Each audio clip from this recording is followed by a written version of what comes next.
Dried Cherry Juice Series. Chapter 15. Kindling an Eternal Flame. Bonus points to anyone who had any idea that Bryce had a secret thing for me. I had somewhat of an idea that Bryce may have liked me more than I initially liked him, as more than a friend.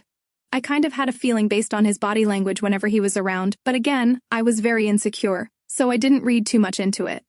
One day, he was over at my house, and my parents let us have the living room to watch a movie. We sat on a reclining sofa with a fold-out table separating us from one another. After we finished the movie 40-Year-Old Virgin with the iconic Steve Carell, I walked him to his car so he could head back home. I don't know what came over me, I really don't.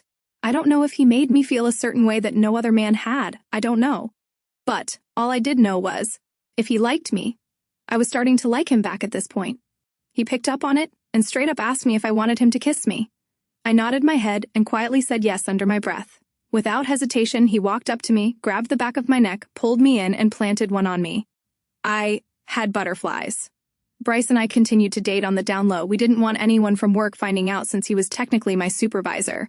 My bosses honestly couldn't have cared less, but we didn't want to risk it. I asked him how long he had liked me for, when he said ever since he laid eyes on me. Yes, I know how cheesy this sounds. I thought the same. But he came with verbal receipts. He remembered not only the exact outfit I was wearing the day of my interview, as he was the one running the desk that day. He recalled that I was wearing some kind of rainbow tie-dyed t-shirt and blue jeans that, quote, made my butt look really good, unquote. He had even noticed that I had my hair scrunched with all my natural curls just flowing like beachy waves. We tried to hide it from our colleagues, but I guess we didn't do a very good job at it. Eric ended up figuring it out when we went to a friend of ours' wedding together. We were trying to discreetly hold hands under the table where no one could see them, and someone even asked how long we had been dating when we both abruptly said, "We're not." We ended up slow dancing a few times together that night at the reception, so I'm not so sure how smooth we were, or if we were even believed. It didn't take long for me to begin looking for work outside of the hospital since he was technically my manager, but we weren't the first couples to come from that kind of relationship in that department. That department, specifically, had its fair share of romances, long-term and short-term. But I ultimately confided in Sarah Beth about the relationship between Bryce and myself, and impregnate her crawling on all fours into our boss's office to tell him, "I know something you don't know," was quite the sight. She had our permission to tell, by the way. No, that's a lie. I actually told her and may have forgotten to imply it was a secret, my bad. But when I told Bryce that I told Sarah Beth, he laughed and said, "She can't keep a secret. Well, cat's out of the bag now." I cracked up and said, "No, it'll be fine." Next thing you see is her almost pregnant army crawling into the office to spread the news. We kept quiet for a short time, but since we weren't the first to have this happen to, we decided to let her do us a favor and out us. Our boss was actually happy for us, but I did still end up finding other work. I didn't want him feeling like he had to compromise his job for me, you know?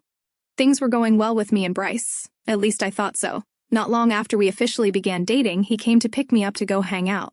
We went to a local park that had this beautiful white terrace-style wooden bridge over this babbling brook-type creek that ran through the park. The sun was glistening off the slippery rocks in the creek bed, and it was just a beautiful day out. As we approached the bridge, I noticed Bryce began getting antsy and started shifting around a bit. "Is everything okay?" I asked. "Yeah," he responded subtly, seemingly unsure if he believed himself or not. "Okay," I replied, albeit skeptically, unsure if I believed him or not. I probably shouldn't have. As we were about halfway across the bridge, Bryce abruptly stopped. I turned to find him down on one knee. A gorgeous white gold band formed to meet a stunning round fan-cut solitaire diamond, just shimmering away in the sunlight.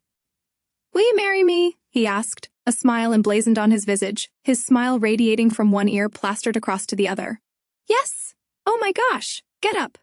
After I saw people watching, I got embarrassed. I'm embarrassed to even admit that, but yeah, I was shocked. They say you're supposed to spend a certain amount of time to save up for a ring, but he didn't want to wait that long. So, he was not only saving, but also selling all his valued possessions for extra cash to pay the ring off more quickly. He had already asked my parents for their permission, so I guess when I thought things were going well, I didn't realize just how much he agreed. I ended up finding work at a few places here and there, but the most notable ones that stand out are a boutique inside one of our local malls, while also working for a local call center assisting customers refill their mail service pharmacy prescriptions. I worked at both around the same time as I was now not only trying to move out on my own, but also planning a wedding. I didn't stay at the mall job long because I began having some health issues and could only focus on one job, so I picked the one that I liked the most, and it also paid the most, which was the call center. We thought we had figured out the root of the health concerns and had them addressed. Little did I know at that time, that would just be the start of my health issues. That damn hindsight will get you every time, I tell ya. The boutique in the mall stood out because on my way to work one morning, a truck full of 4 guys rolled their window down at a stoplight trying to get me to give them my number. I flashed my ring at them. Happily off the market, boys.